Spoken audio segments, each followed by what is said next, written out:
Salut mes chers élèves, dans notre cours de géométrie d'aujourd'hui, nous allons voir les propriétés du barycentre. Dans les cours précédents, on s'accentuait surtout avec des exercices sur le calcul des coordonnées d'un barycentre de système de points pondérés et quelques applications sur la fonction vectorielle de Leibniz. Eh bien, nous allons voir les propriétés du barycentre. Lorsque le barycentre G existe, eh bien, les propriétés que nous pourrons appliquer. Ok, voici quelques petites notes là-dessus. Propriété du barycentre. Si F de N donne alpha 1 MA1 plus alpha 2 MA2 jusqu'à point de suspension jusqu'à plus alpha N MAN, alors on peut dire que F de M donne alpha 1 plus alpha 2 plus point de suspension alpha N par Mg.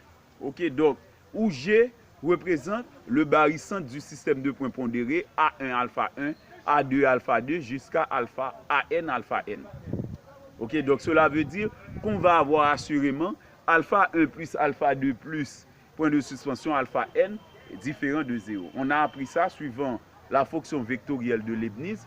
Lorsque la somme des alpha I donne un nombre non nul, on dit qu'il y a l'existence d'un point unique de l'espace affine tel que f de g donne vecteur nul. Eh bien, c'est à partir de cela qu'on a cette propriété. Mais si vous n'utilisez pas cette propriété, eh bien, vous pouvez appliquer la notion en faisant intégrer le point G, donc vous allez pouvoir aboutir au bon résultat. Mais il faut savoir la relation vectorielle qui vérifie f de g égale à vecteur nul. C'est cette relation vectorielle-là qui simplifie, ok, et la relation, et donc lorsqu'on a f de m égale à alpha 1 plus alpha 2 jusqu'à plus alpha n mg, et bien c'est à l'aide de la relation vectorielle décrite par le barycentre G du système A1 alpha 1, A2 alpha 2 jusqu'à AN alpha n. Ok, maintenant, autre propriété.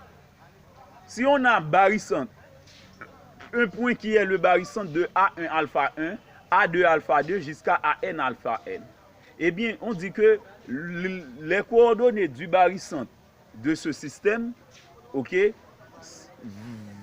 vont être le même, ok, vont être les mêmes. Ok, donc le barycentre de ce système, donc dans les notes, on dit le barycentre.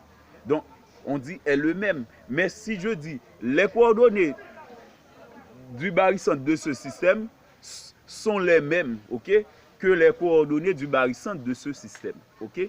Eh bien, je reprends. Le barycentre de ce système, c'est A1 alpha 1, A2 alpha 2 jusqu'à alpha AN alpha n. Eh bien, lorsqu'on multiplie chaque coefficient, ok, de ce système, et dans chaque coefficient dans ce système de points pondérés, eh bien, lorsqu'on multiplie ça par un réel non nul, eh bien, le barycentre va rester avec les mêmes coordonnées. Eh bien, si je multiplie alpha 1, alpha 2 jusqu'à alpha n par un réel non nul lambda, eh bien, on va avoir A1 lambda alpha 1, A2 lambda alpha 2 jusqu'à AN lambda alpha n. Eh bien, le barycentre de ce système, c'est encore le barycentre de ce système, avec lambda appartient à R star. Ok? Donc, lambda, c'est un réel non nul. Ok? Lambda est un réel non nul. Donc, c'est pourquoi, dans la notion isobarycentre, vous avez vu, lorsque je vous avais expliqué, lorsque on a alpha 1 égale à alpha 2 jusqu'à alpha n, ce sont des coefficients non nuls, ok? Coefficients non nuls. Mais les coefficients non nuls, donc, de façon particulière et plus simplement, on dit alpha, ces coefficients-là sont tous égaux à 1, ok? Pourquoi c'est à 1? Parce que au cas qu'on va avoir, par exemple, tous ces coefficients-là égaux à 2, eh bien, le coefficient 1, tous les coefficients 1 de chaque point pondéré tous les coefficients vont être multipliés par 2. Puisque 2 est un nombre non nul, eh bien, multiplier 1 par 2, eh bien, on va avoir encore ok, et le même barycentre, ok. Donc si, par exemple, alpha 1, alpha 2, alpha n étaient tous égaux à 1, eh bien, au cas que je prends la valeur lambda égale à 2, eh bien, je vais avoir 2, 2, 2 pour chaque coefficient qui vont être, ok, et les mêmes coefficients pour le système pour le barycentre, pour les coordonnées du barycentre. Ok, donc si on avait A1, A2, A1, B1, C1, eh bien c'est encore la même chose, le même barycentre qu'on va avoir avec A2, B2, C2.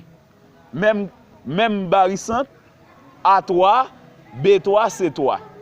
Même barycentre avec A-10, B-10, C-10. Ok, parce qu'on multiplie chaque coefficient par le même nombre. Ok, donc c'est pourquoi on dit dans l'isobarycentre, donc les coefficients doivent être toujours égaux et non nuls. Mais les coefficients ne sont pas nécessairement égaux à 1. Ok, donc ces coefficients-là pourraient être égaux à n'importe quel nombre, mais non nuls. Ok, maintenant, un autre cas ou une autre propriété du barycentre, c'est barycentre partiel. Barycentre partiel. Soit G égale à barycentre de A alpha, B bêta, C lambda. Avec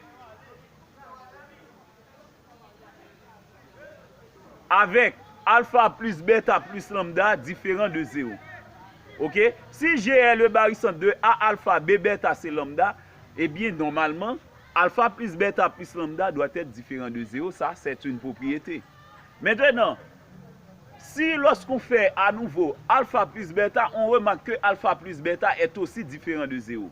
Eh bien, on pourrait avoir un point unique I, tel que on pose I égale à barycentre partiel. Barycentre partiel, c'est-à-dire on prend une partie du système de points pondérés, donc une partie qui est A alpha B bêta, eh bien, I égale à A alpha.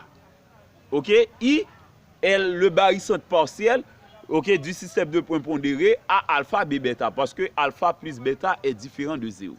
Et bien maintenant, par conséquent, puisque I est le barycentre partiel, ok, donc de ces deux points pondérés, eh bien on peut dire que G est le barycentre du point I affecté du coefficient alpha plus bêta et ensuite C lambda.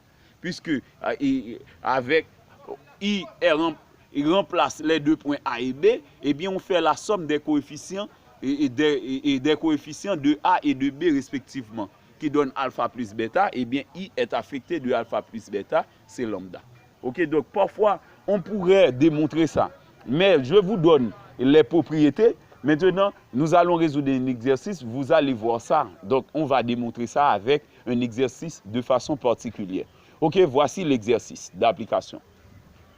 Si G est le barycentre du système de points pondérés A2, B2, C-3 et I celui de A2, C-3, montrez que G est aussi le barycentre de I-1, B2. C'est évident, parce que si I est le barycentre de A2, C-3, donc I va remplacer A2, C-3. Eh bien, lorsqu'on fait 2 moins 3, ça donne moins 1. Eh bien, puisque I remplace A et C, eh bien, on va avoir 2 moins 3 qui donne moins 1. Eh bien, on a I moins 1 et le point pondéré B2. Ok? Donc, G est aussi le barycentre de I moins 1, B2. Mais nous n'allons pas faire ça comme à l'oral. Donc, nous allons prouver ça avec des relations vectorielles. Ok, d'abord, si on a G égale à barycentre de A2, B2, C-3, par hypothèse, eh bien, on peut dire la relation vectorielle qui traduit cela, c'est 2GA plus 2GB moins 3GC égale à vecteur nul. Ok? C'est la première relation vectorielle qu'on a. Maintenant, I, le barycentre de A2, c'est moins 3. Eh bien, on va avoir 2IA moins 3IC égale à vecteur nul. On a une deuxième relation vectorielle. Ok? Donc, avec ces deux relations vectorielles-là, nous allons prouver que G est aussi le barycentre de I-1, B2. Eh bien, donc, le pressentiment qu'on doit avoir, d'abord, en regardant la conclusion, on doit avoir I-1, B2. G, barycentre de I-1, B2. Eh bien, suivant le système de points pondérés ici, Et suivant Leibniz, on devrait avoir moins GI plus 2GB égale à vecteur nul.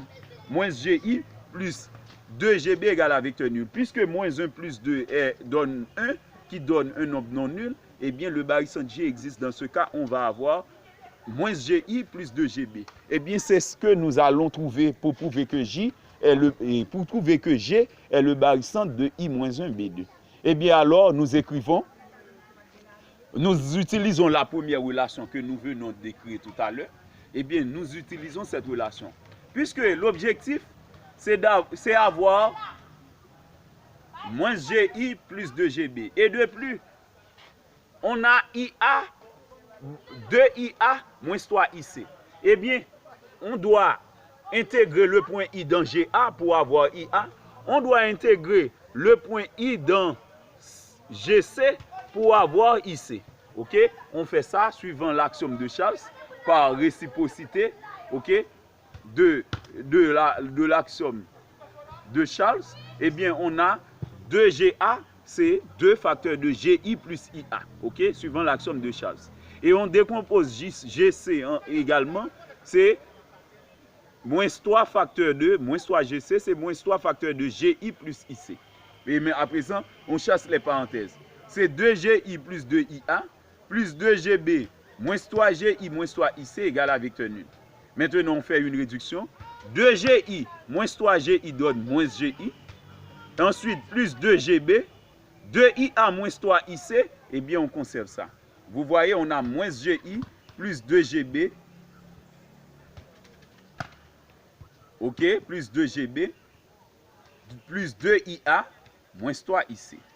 Ok, donc, on fait 2GI moins 3GI qui donne moins GI. Et ensuite, plus 2GB, 2IA moins 3IC. Maintenant, 2IA moins 3IC qu'on retrouve ici, on a déjà cette relation-là, ça donnait vecteur nul, suivant la relation 2. Eh bien, nous remplaçons 2IA moins 3IC par sa valeur qui est le vecteur nul.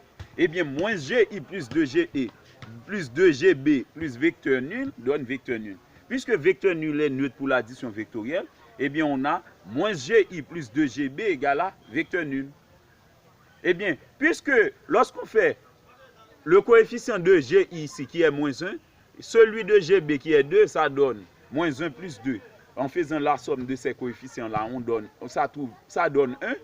Ça donne 1 qui est différent de 0. Eh bien, G est bien le barycentre du système de points pondérés I-1B2. Ok, donc, c'était tout pour aujourd'hui. Donc, si vous avez des questions, vous pouvez me les envoyer comme commentaire. C'était Jimmy Deveil, votre enseignant de maths compétent et expérimenté. Merci et à la prochaine.